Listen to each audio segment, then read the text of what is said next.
क्या ईरान की धमकी से अमेरिका के जो सहयोगी देश हैं वो भी निशाने पर आ सकते हैं?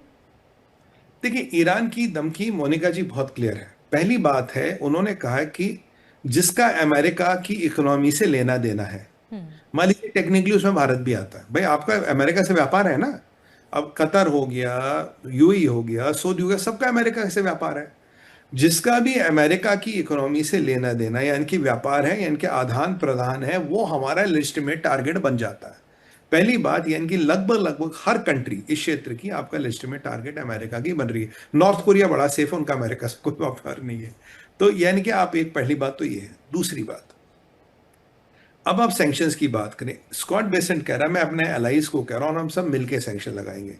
तो ईरान का मौसवी कह रहा है कि अगर किसी ने भी, अब तो ये लरी जाने की जगह मौसवी आ गया, तो सुप्रीम सिक्योरिटी काउंसिल का हेड, तो ये कह रहा है कि अगर किसी भी मेरे पड़ोसी ने अमेरिकन सैंक्शंस में भाग लिया, यानी कि अमेरिका के साथ मिलके हम पे सैंक्शंस लगाई।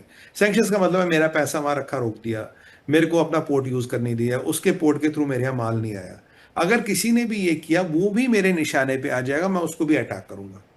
तो मैंने आपको वही बोला ना, दो लिवरेज है मेरे पास। हॉर्मोस जो आधा मैं बंद कर पा रहा हूँ या 40%, दूसरा मेरे पास लिवरेज है अड़ोसियों पड़ोसियों पर बम डालना। तो कह रहा जो जिसका, तो मतलब सम टोटल ये, जिसका अमेरिका के साथ व्यापार है आप मेरे निशाने पे हो, और अगर आप अमेरिका के साथ मिलके मुझ पे किसी तरह का आर्थिक प्रतिबंध लगाते हो या आर्थिक प्रतिबंधों में लगा के लगने में अमेरिका की मदद करते हो, तो बंधु आप पे भी मिसाइल और रॉकेट में डालने वाला हूं, ये उन्होंने कहा है। और ईरान में मैंने कुछ देखा कि कुछ चित्र वगैरह उनके मीडिया पे आ रहे थे जिसमें ये दिखा रहे थे कि कुछ अंडरग्राउंड मिसाइल फैक्ट्रियां वैक्ट्रियां उन्होंने फिर चालू कर दी है। देखिए, ट्रंप हथियार बना रहा है, ठीक है जी। ईरान में हथियार अभी आपका दबा के पाकिस्तान से आ रहा है, क्योंकि जो तुर्किया और चाइना से कार्गो प्लेन है वो पाकिस्तान में उतरे, पाकिस्तान से बाई रोड ये हथियार जा रहा है, ठीक है जी। इसराइल हथियार ले रहा है, अमेरिका ने अपने मैन्युफैक्चरर वगैरह को बोला, ईरान ने भी हथियार व्यवस्था कर ली चाइना और तुर्किया से। ये सारी व्यवस्थाएं बन रही है युद्ध की तरफ। अब अभी अब जो भी पीस को लेके, जो भी अब मीटिंग नेगोशिएशन को लेके, देखिए ऑल टाइम बाइंग टेक्निक्स हैं। हाँ, हम नेगोशिएट करेंगे, आज नहीं करेंगे, कल बात करेंगे, परसों नहीं करेंगे। इकोनॉमिक सैंक्शंस लगना तय है। ये भी मैं आपको बोलूं, 80% अमेरिका के अलाइज मानेंगे, चाइना नहीं मानेगा। आपका रशिया माने ना माने 50-50 है। बाकी कुछ मिडिल ईस्ट के मुल्क ऊपर ऊपर से तो मान जाएंगे, पर नीचे से उनकी कार्रवाई जारी रहेगी। मतलब ओवरऑल 60-70% एडिशनल इंपैक्ट आएगा। 100% इंपैक्ट जो अमेरिका चाहता है मैं सब एलाइज को लेके करूं, सबसे पहले तो चाइना नहीं मानने वाला। अगर आप सब एलाइज को लेके मैं करूं, वो इंपैक्ट आप नहीं ला पाएंगे, ये मेरी ऐसे आप गारंटी ले लो। पर अगर मैं ईरान हूं अभी मोनिका जी, मैं $500 मिलियन दिन का लूज कर रहा हूं। अगर ये फिगर बढ़ के 1 बिलियन की जगह 700-800 मिलियन भी आ गई, आप समझिए मेरी इकोनॉमी कितनी जल्दी क्रैश होगी। तो वो अगर इम्पैक्ट 100-200 मिलियन का भी एक्स्ट्रा है, 500 तो नहीं है ना, तो 700 हो जाएगा, 800 हो जाएगा, तो आप पे तो मतलब कहते हैं ना, टूटी हुए कमर पे बोहरा लाद दो तो क्या वो कमर और ही टूट जानी है।